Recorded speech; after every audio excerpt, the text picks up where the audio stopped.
Son ami Don Costa le lui a présenté. Il est devenu son producteur. Nous voilà donc à Miami. Il tourne un film.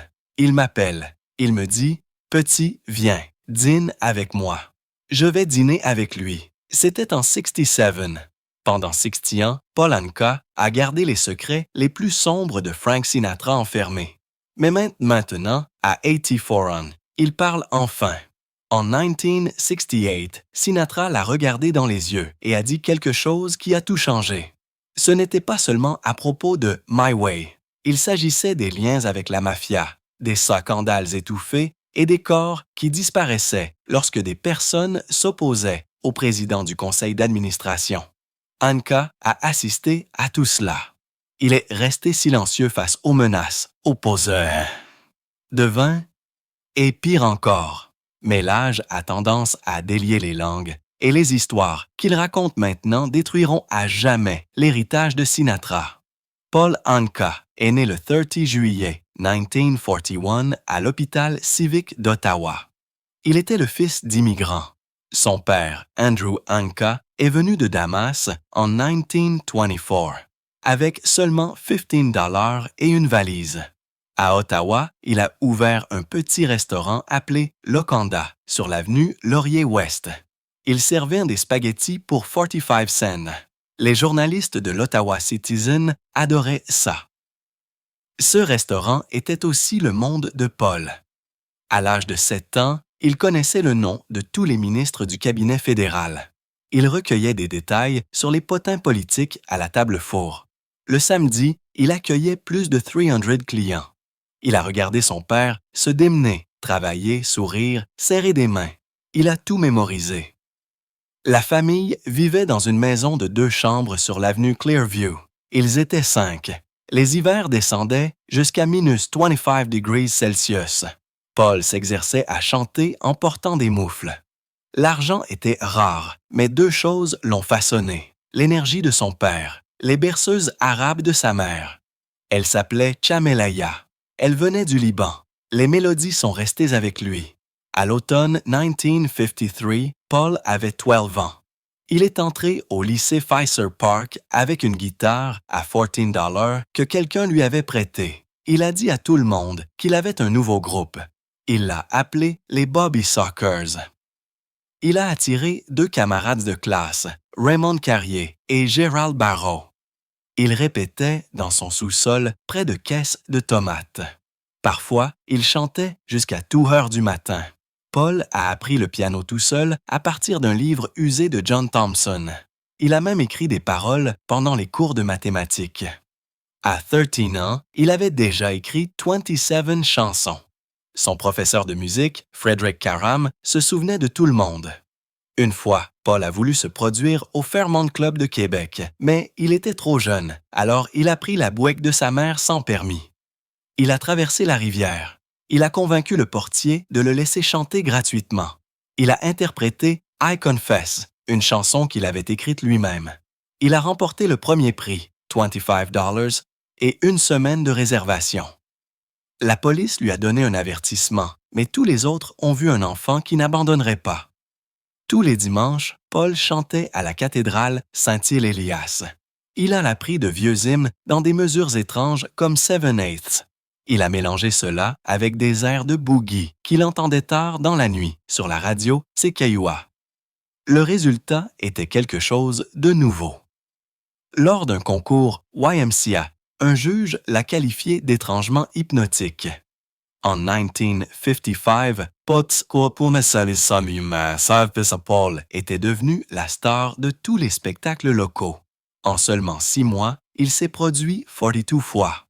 Un spectacle a eu lieu pendant la mi-temps d'un match de football des Rough Riders. 19,000 personnes ont applaudi une chanson qu'il avait écrite. Elle avait un nom étrange, Blow Wild Devast Fontaine. Il l'avait tirée d'un livre qu'il lisait pour son cours d'anglais. L'Ottawa Journal l'a surnommé le Sinatra miniature. À 14 ans, il gagnait plus de $60 canadiens par semaine. C'était 3 fois plus que CE, que les autres enfants recevaient comme allocation. Puis vinrent les boîtes de conserve. Au début de 1955, Paul a vu un concours de Campbell. envoyer 1-500 étiquettes et gagner $100 plus un billet gratuit n'importe où en Amérique du Nord. Pendant 3 mois, il a fouillé les bennes à ordures d'IGA. Il a rempli 12 sacs d'étiquettes de soupe aux tomates. Sa sœur Myriam l'a aidé à les coller sur les formulaires d'inscription. Le 5 mai 1955, il a gagné. Il a choisi Los Angeles. Il avait $200. Il a séjourné chez son oncle Morris à Hawthorne et a fait de l'autostop sur 18 km jusqu'à Modern Records. Il a essayé d'auditionner sans rendez-vous. Ils ont dit non. Mais il est reparti avec une démo et a vu la Capitol Records Tower pour la première fois. Il s'est dit qu'il y serait un jour. Ce Noël-là, Paul a choqué ses parents. Il ne voulait pas retourner à l'école. Il voulait New York. Son père, Andy, a dit d'accord. Il lui a donné 6 mois pour obtenir un contrat d'enregistrement. S'il échouait, il devait revenir et travailler à temps plein à la Londa. Le 1 Air janvier 1956, Paul est monté à bord d'un train CPR avec $500 et 2 valises. C'était un trajet de 16 heures jusqu'à Grand Central. Le 53 et jour de son délai de 6 mois, il a auditionné pour Don Costa à ABC Paramount. Il a chanté Diana. Costa a décroché le téléphone et a rappelé Andy à Ottawa. « Votre garçon vient d'écrire 1 million de ventes », a-t-il dit. Paul n'a plus jamais travaillé au restaurant. En 1957, il avait une chanson et 5 minutes, c'est tout. Il se tenait devant Don Costa avec une démo de Diana. Costa a écouté le premier couplet, puis il l'a arrêté et a fait venir tout le monde dans la pièce. À la fin de cette heure, Paul avait un contrat. Ils lui ont offert 200 par disque, soit le double de CE que les nouveaux chanteurs recevaient habituellement. L'histoire s'est répandue dans tout le label. À partir de ce jour, tout succès surprise a été appelé un miracle de 5 minutes. Diana a été enregistré le 19 mai 1957 à USA Studio B de RCA. Il est sorti en juillet. Pas de publicité, pas d'affiche. 3 semaines plus tard, il passait sur 83 Stations. En septembre, il a atteint la première place dans 6 pays. Il s'est vendu à 9 millions d'exemplaires en 18 mois. En Grande-Bretagne, seulement, il est resté numéro 1 pendant 9 semaines. Il s'y est vendu à 25 millions d'exemplaires, battant tout sauf Rock Around the Clock. Au Canada, 2 usines de vinyle à Edmonton ont fonctionné 24 heures sur 24 juste pour répondre à la demande. Avant que la chanson ne devienne un succès, Paul a réservé un spectacle à Ottawa. La date était le 28 octobre 1956. C'était au Capitol Theatre, mais la foule s'est retournée contre lui. Ils pensaient qu'il faisait du playback. Ils l'ont hué. Ils ont jeté des pièces de monnaie. Il a quitté la scène en courant. « Je ne chanterai plus jamais dans cette ville », a-t-il dit au promoteur. Il a tenu cette promesse pendant 25 ans. Il n'est revenu que lorsque la ville lui a remis la clé d'Ottawa en 1981. Il a dit que cette nuit avait tué son enfance. En 1959, Paul volait sans arrêt. Son passeport affichait 146 000 km. Londres en janvier, Sydney en mars, Tokyo en juin, La Havane juste avant que Castro ne prenne le pouvoir. Il avait 17 ans. Il avait encore besoin d'un tuteur pour co-signer SS Spectacle, mais il gagnait 15 000 $ par nuit. Certaines nuits, il gagnait plus que Sinatra. Ses fans criaient si fort qu'ils jetaient des chaussures sur scène juste pour le faire se pencher et toucher le sol de leur pays. À Cuba, la police a dû interdire les talons hauts à cause de lui, mais Paul ne se contentait pas de chanter. Il apprenait le métier. En 1958, il a remarqué que les contrats d'enregistrement européens étaient plus avantageux, alors il a renégocié. Il a obtenu 5 cents aux États-Unis, mais 3 cents à l'étranger. Il a également exigé de conserver ses droits d'édition. Il avait 17 ans lorsqu'il a créé Spanka Music. Cela signifiait que chaque fois que quelqu'un jouait Diana ou Lonely Boy ou plus tard My Way, il recevait l'argent, pas le label d'enregistrement. À 18 ans, SS Chanson avait rapporté 5 millions de dollars. Il a utilisé l'argent pour acheter un salon à Las Vegas et un immeuble à Montréal.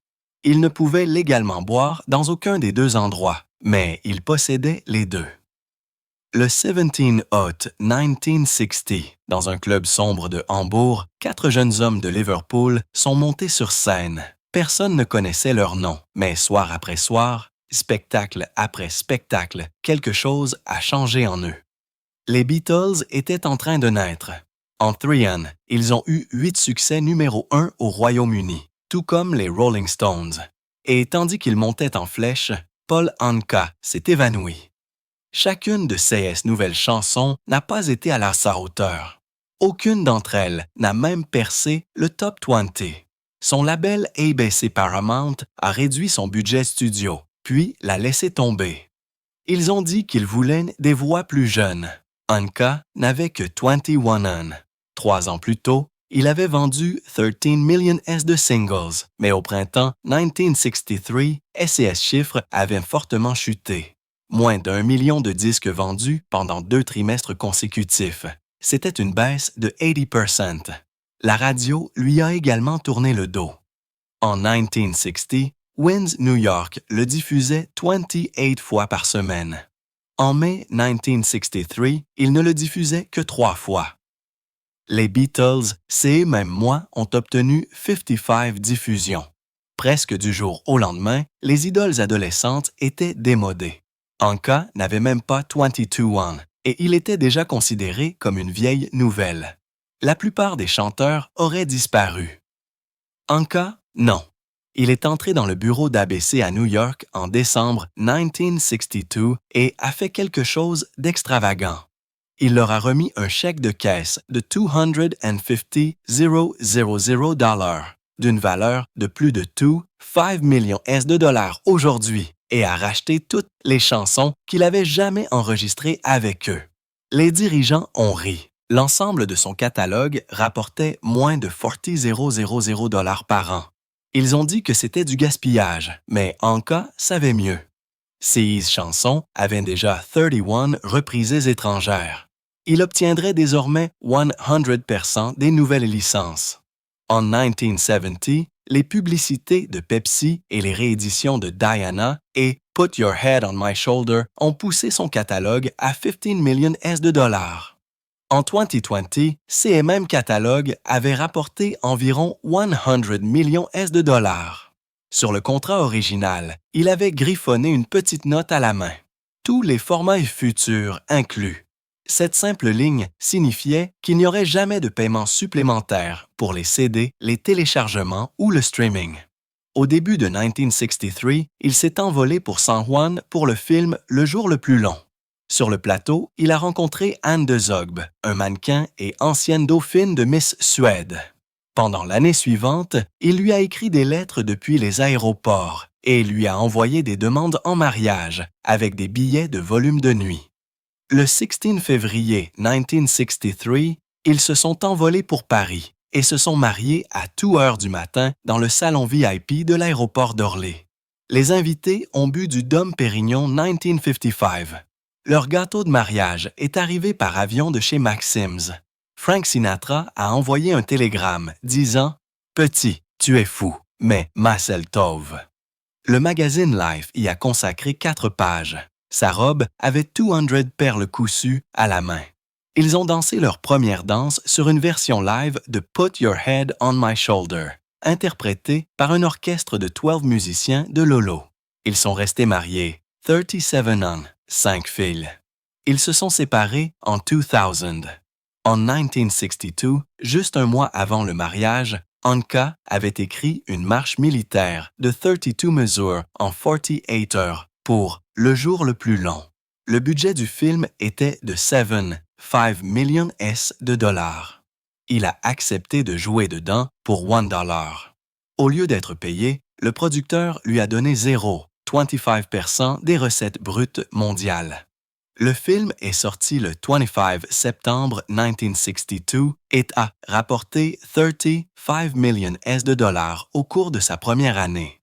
La part d'Anka était de 76,000 $, soit 900 fois son cachet d'acteur.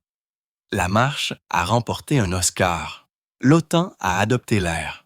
En 1965, les défilés militaires d'Ottawa à Oslo jouaient sa mélodie. Cette même année, en novembre 1963, Anka a signé un contrat de 6 semaines aux Sands de Las Vegas. Il n'avait même pas 23 ans. Il était désormais la plus jeune tête d'affiche solo de la ville. Sammy Davis Jr. la star s'entraîner. Plus de ballades pour adolescents. Passé au Big Band. Anka a commencé avec Night and Day de Cole Porter, a marché dans la foule pendant sa dernière chanson et a enfreint les règles du casino simplement en touchant des mains. Son salaire, $2,500 par nuit. ABC ne lui avait pas payé autant en un mois. Les critiques ont pris note. Variety l'a appelé un troubadour adolescent transformé en protégé du Rat Pack. Au printemps 1964, il a tenu des résidences jumelles aux Sands et au Sahara. Il avait inventé quelque chose de nouveau, la résidence moderne d'une star de la pop à Vegas. Il y sera en tête d'affiche plus de 2000 fois d'ici 2025. Puis est arrivé quelque chose que personne n'attendait. Johnny Carson était sur le point de reprendre le Tonight Show en octobre 1962. Anka a sorti un vieil air appelé Tout Sweet. Il a donné à Carson la moitié des crédits en échange de la moitié des redevances. Ce petit thème de 90 secondes a été joué 5 soirs par semaine pendant 30 ans. Au fil du temps, il avait été joué 4 millions de fois. Chaque représentation a rapporté environ $200. Anka a encaissé entre $800,000 et $900,000 chaque année. Sur 30 ans, cela lui a rapporté environ 22 millions de dollars. Il a plaisanté un jour en disant que CES Chèques avait payé l'université, les mariages et même les smokings des mariés. Lorsque l'émission s'est terminée en 1992, il a dit qu'il avait l'impression de perdre un parent. En 1964, Anka a tenté sa chance à Broadway. Le rôle principal de What Makes Sammy Run avait démissionné. Le 27 février, Anka l'a remplacé. Il avait 22 ans. Les critiques doutaient de lui. Une idole de la pop jouant un arriviste impitoyable d'Hollywood. Mais il a réussi 3 semaines de 8 spectacles sans en manquer un seul. La recette a augmenté de 18%. Il a mémorisé 210 pages de dialogue et 14 chansons en seulement 17 jours. Le spectacle s'est terminé en juin 1965, mais l'album montre toujours Anka sur la couverture. Pas la star originale, juste celui qui l'a sauvé. Il a dit plus tard, 8 spectacles à Broadway, c'est plus facile que 2 sets de minuit à Tahoe. En 1970, Anka écrivait à nouveau. Le 23 juillet, enfermé dans une chambre d'hôtel à New York, il a écrit « She's a Lady » pour Tom Jones. Cela lui a pris moins de 3 heures. Sortie le 9 janvier 1971, elle a atteint la 2e place du Billboard. Seul Me and Bobby McGee de Janis Joplin l'a empêché d'atteindre le sommet. Elle a atteint la 1re place au Canada et sur Cashbox. Elle s'est vendue à 5 millions d'exemplaires dans le monde entier à Noël. Anka a gagné 2 millions de dollars de redevances. Il a admis qu'il détestait les paroles, qu'il les trouvait trop sexistes et les a réécrites en 2013 pour un duo. Mais en 1971, cela prouvait qu'il pouvait encore écrire des succès, même pour d'autres voix. À la maison, la vie est restée mouvementée. Lui et Anne ont élevé 5 filles. Alexandra en 1966, Amanda en 1968, Alicia en 1970, Antia en 1971 et Amelia en 1977. Ils ont vécu partout. Un brownstone à New York, un manoir à Vegas, une maison à flanc de falaise à Carmel, à côté de Clint Eastwood. Anne voulait que les filles aient une école par an, mais la route rendait cela difficile. Elle changeait de côte en milieu d'année en fonction des étapes de la tournée. Alexandra se souvenait avoir suivi les relevés de redevances pour deviner où son père avait été. Pourtant, toutes les 5 filles ont obtenu un diplôme universitaire avant qu'Anka n'ait 50 ans. Il a encadré leur diplôme à côté de SS Disque d'or. La preuve, disait-il, que BMI et PTA peuvent vivre sous le même toit. En février 1968, Frank Sinatra s'est assis pour dîner à l'hôtel Fontainebleau. Il avait 52 ans. Anka en avait 27. Sinatra a regardé de l'autre côté de la table et a dit « Petit, j'en ai fini. Encore un album. » Puis j'arrête. Tout le monde s'est tu. Les mafieux, l'équipe du Rat Pack, même l'ancien garde du corps de Sinatra. Il a dit à Anka « Tu ne m'as jamais écrit cette chanson. » Cette phrase lui est restée. 3 ans plus tard, le 13 juin 1971, Sinatra annoncerait sa retraite, mais à ce moment-là, Anka avait déjà écrit le retour. Le 22 février 1968, de retour de Miami, Anka était assis dans son appartement de New York. Un orage a éclaté vers 2 heures du matin. Il a mis du papier dans son IBM électrique. Dehors, la pluie tapait en rythme. Il a passé une cassette de Comme d'habitude de Claude François. Il a imaginé la voix de Sinatra. Il a commencé à taper. And now the end is near. À 7 heures du matin, il avait 5 pages. La pluie a cessé lorsqu'il a terminé. Il a appelé Don Costa. « Je l'ai, dit-il, l'adieu de Frank. » Sinatra l'a enregistré le 30 décembre 1968 AU Studio One à Hollywood. Il l'a fait en une seule prise, en 4 minutes et 35 secondes. Quand il a atteint la ligne Final Curtain, le batteur a dit que tout le monde dans la pièce l'avait ressenti. Ce n'était pas une chanson, c'était sa vie. Puis vint un appel téléphonique. Mi-mars 1969, 16H10. Sinatra a appelé Anka du studio. « Kid, ferme-la et écoute. » Il a tenu le téléphone contre le haut-parleur. « Regrets, I've had a few. » L'orchestre a enflé. Anka était assis seul dans son bureau de Beverly Hills et a pleuré. Le single est sorti le 15 mars. En juillet, il a atteint la 27e place. Au Royaume-Uni, il est resté dans le top 40 pendant 75 semaines. 18 mois plus tôt, Anka avait sorti Puppy Love. Il s'est vendu à 3 millions d'exemplaires. Maintenant, grâce à une nuit orageuse et à 7 mots silencieux, tout a changé. My Way a fait de lui le plus jeune ancien combattant de Tin Pan Alley. Mais il a renoncé à la part de l'interprète. Sinatra à tout prix. Anka n'a conservé que la part de l'auteur.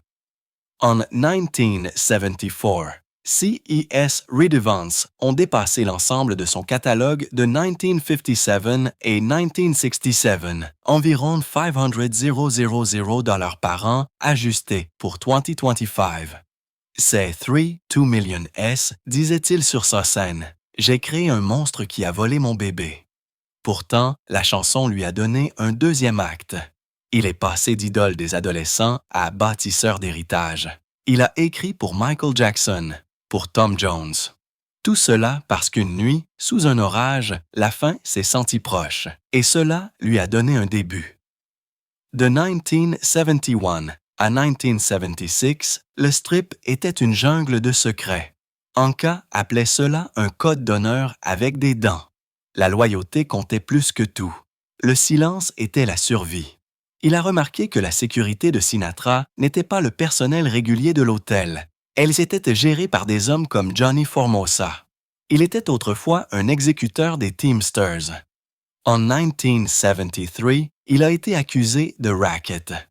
Ces hommes ne se souciaient pas des autographes. Ils se souciaient seulement de qui vous connaissiez. Les gens qui parlaient du tempérament de Sinatra disparaissaient discrètement des concerts. leur carte syndicale disparaissait. Un tromboniste a raconté une fois à Anka qu'il avait reçu un télégramme. Un seul mot, souviens-toi. Pas de bas de nom, mais le tampon disait Hoboken, New Jersey. C'était la ville natale de Sinatra. Anka a également appris CE que les musiciens murmuraient « la femme régnait ».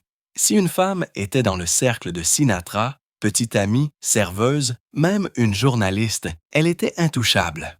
En 1974, après un cocktail au Sahara, un jeune comique a complimenté la compagne de Sinatra. Juste son parfum. Le lendemain, la réservation de 3 mois du comique dans un salon a disparu. Disparu. Les gens ont commencé à s'avertir mutuellement.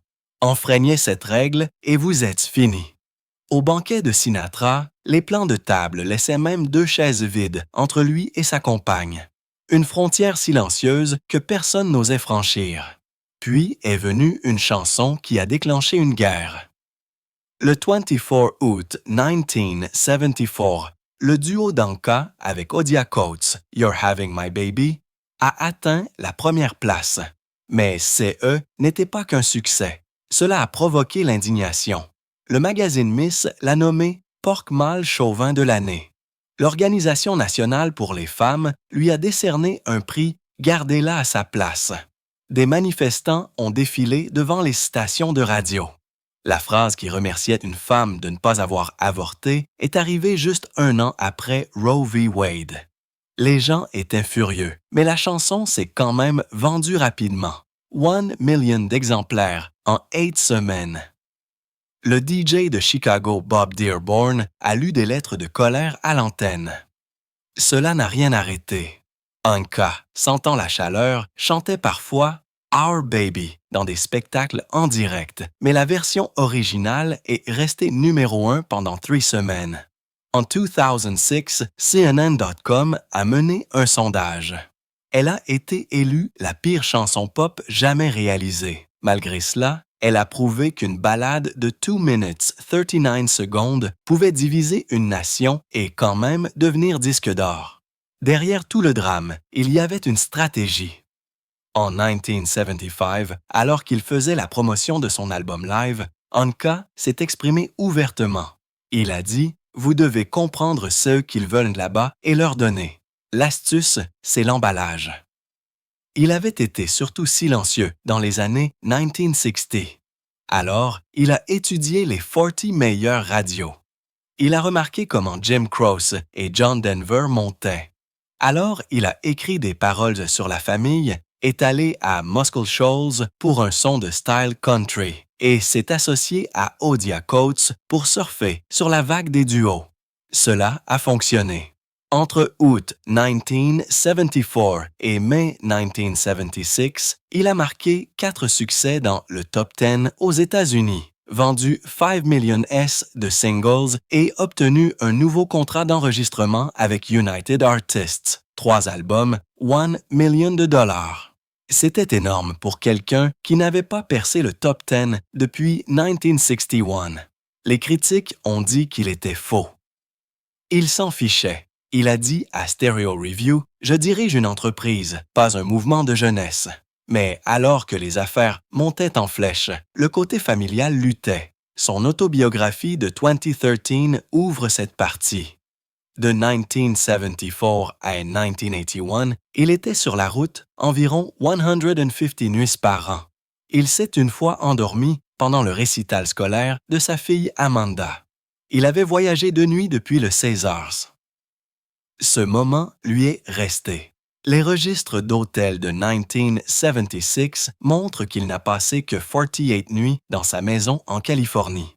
La pression a frappé son mariage. Sa femme Anne a demandé la séparation 2 fois. Ils ont divorcé en 2000. La culpabilité est devenue du carburant. Times of Your Life a commencé comme une publicité pour Kodak. Mais après avoir lu les lettres de SS 5 filles, le suppliant de rester à la maison, il en a fait une chanson complète. Elle a atteint la 7e place en janvier 1976. L'ironie, la chanson est devenue un succès parce qu'il était si souvent absent. Il a dit plus tard L'entendre dans la limousine en allant à un autre aéroport m'a donné l'impression d'un coup de poing de ma propre conscience. Puis est venue la cassette que personne n'était censé entendre. À l'été 1985, après un spectacle faible, un trompettiste frustré a glissé un enregistreur à cassette Sony sous la console de mixage. Il a appuyé sur enregistrer. Ce qu'il a capturé, c'était 11 minutes et 17 secondes de pure rage. Anka était furieux. « Les gars ont des chemises, pas de t-shirt sur ma scène !» a-t-il crié. Puis vint l'avertissement. Le groupe avait 72 heures pour se ressaisir ou partir. La cassette est restée derrière des portes closes pendant des années, mais en 2004, un ingénieur l'a numérisée et l'a partagée sur un forum de musique. Elle s'est répandue rapidement. En seulement 3 jours, elle avait 150,000 téléchargements. Un moment privé était devenu public. Le discours de motivation colérique d'Anka est devenu une légende. Même les musiciens qui n'avaient jamais travaillé avec lui connaissaient les répliques. Une ligne s'est démarquée. « Je suis le seul important sur cette scène. » C'était au milieu d'un délire. Il a également crié « Je me fiche que CE soit Jésus-Christ. Si vous ne le faites pas à ma façon, c'est l'autoroute. » Il a claqué le pupitre tellement fort qu'il s'est fendu. Les membres du groupe ont commencé à en plaisanter. Les bus de tournée se sont passés des chemises avec ces citations. En 1986, 2 trompettistes ont ri pendant la répétition. Anka a infligé une amende de $50 à chacun d'eux. Il le pensait. Son microphone régnait sur la pièce. La cassette ne s'est pas seulement répandue dans les cercles musicaux. Elle a atteint Hollywood. Les scénaristes Brian Koppelman et David Levien l'ont trouvée alors qu'ils écrivaient Ocean's 13 Inches en 2005. Ils ont utilisé les mots exacts d'Anka pour le méchant de Al Pacino, Willie Bank. Pacino a même reproduit la pose avant le mot « hammer ». Quand le film est sorti, le 7 juin 2007, les musiciens dans la salle ont ri. Ils savaient que c'était la cassette d'Anka immortalisée. Tout le monde n'a pas ri. Le 24 octobre 2005, l'émission Fresh Air de NPR a interrogé Anka sur la fuite. Il n'a pas hésité. Il a appelé celui qui a enregistré « un serpent que j'ai viré plus tard ». Hors antenne, son directeur de tournée a confirmé que le nom du gars avait été rayé de la liste de paix dans les 48 heures. Pas d'au revoir, pas de référence. Le message était clair. La loyauté bat le talent. Un percussionniste a dit à VH1 que depuis lors, il y a eu une règle tacite, jamais d'enregistreur. Les sacs de l'équipe étaient vérifiés avant et après les spectacles. Puis vint le déménagement. Après près de 15 ans dans le paisible Carmel by the Sea, Anka a fait S&S valise et est parti en mars 1990. Il a déménagé à 340 km au sud, à Los Angeles. Les registres montrent qu'il a acheté une maison de 5 chambres à Benedict Canyon pour 6 millions de dollars. Le 12 avril 1990, il a dit que c'était pour être plus près des meilleurs musiciens de session, ainsi que de meilleures écoles pour S&S filles adolescentes. Mais il y avait plus. Il voulait Hollywood. En 18 mois, il a écrit de la musique pour les séries télévisées Hearts Are Wild et The Fresh Prince of Bel-Air. Même après le coup de gueule, les scandales, les bagarres, Anka a continué d'avancer.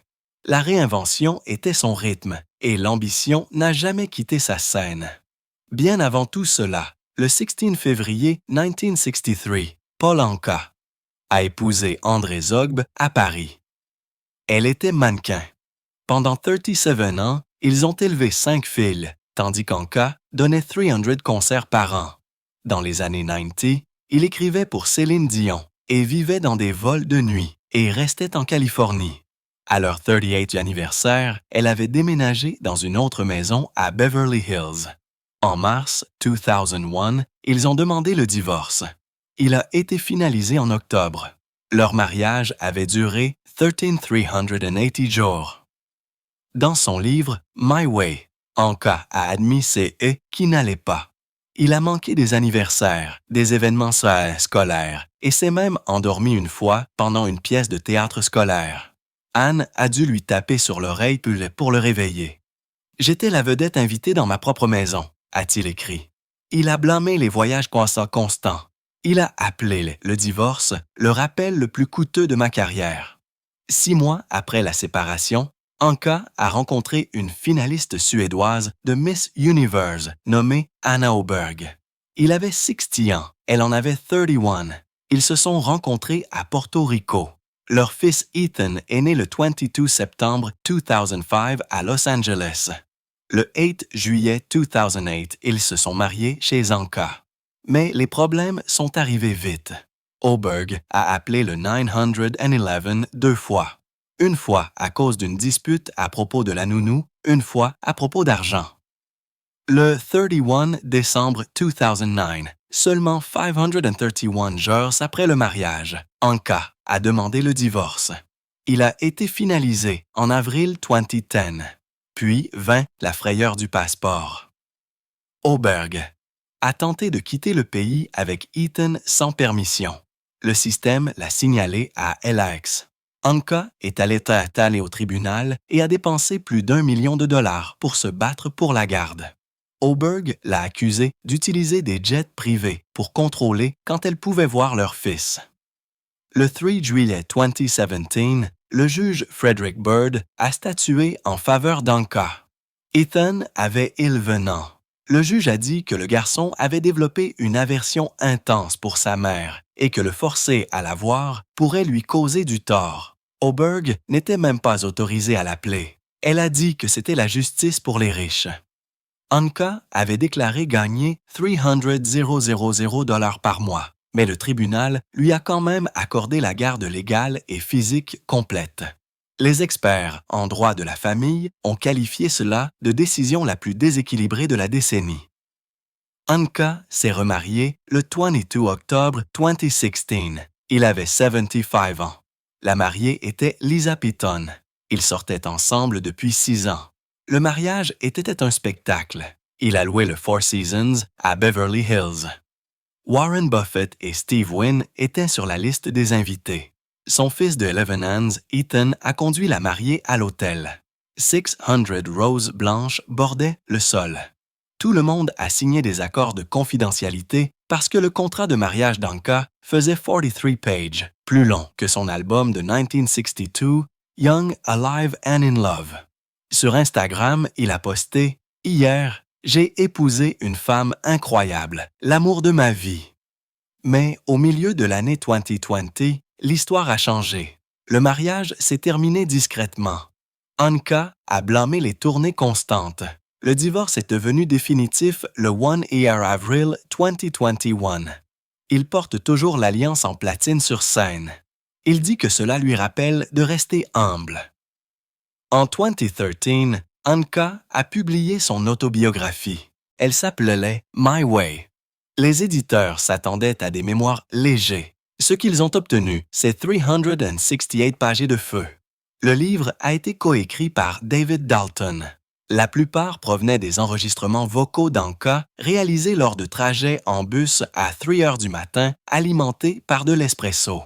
Il y avait des confessions folles. Sammy Davis Jr. a failli s'enfuir avec une danseuse blanche la veille de l'investiture de JFK. Michael Jackson a un jour demandé à Anka d'écrire des lettres d'amour à Brooke Shields. Et Angie Dickinson a pratiqué un acte sexuel sur Burt Bacharach alors qu'elle roulait à 95 km/h sur Sunset Boulevard. Les avocats voulaient que 42 Section soit supprimé. Anka a refusé de couper les histoires de la mafia.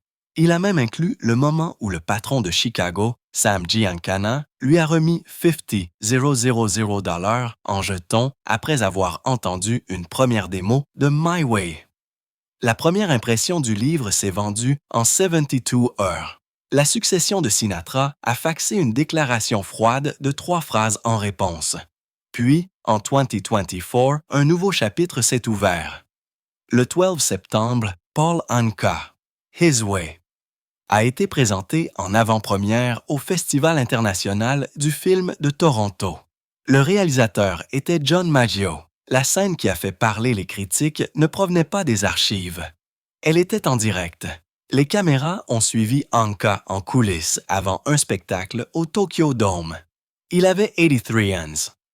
Il a remis à son cardiologue un moniteur ECG de poche et a dit « Dites-moi si le rappel me tue ».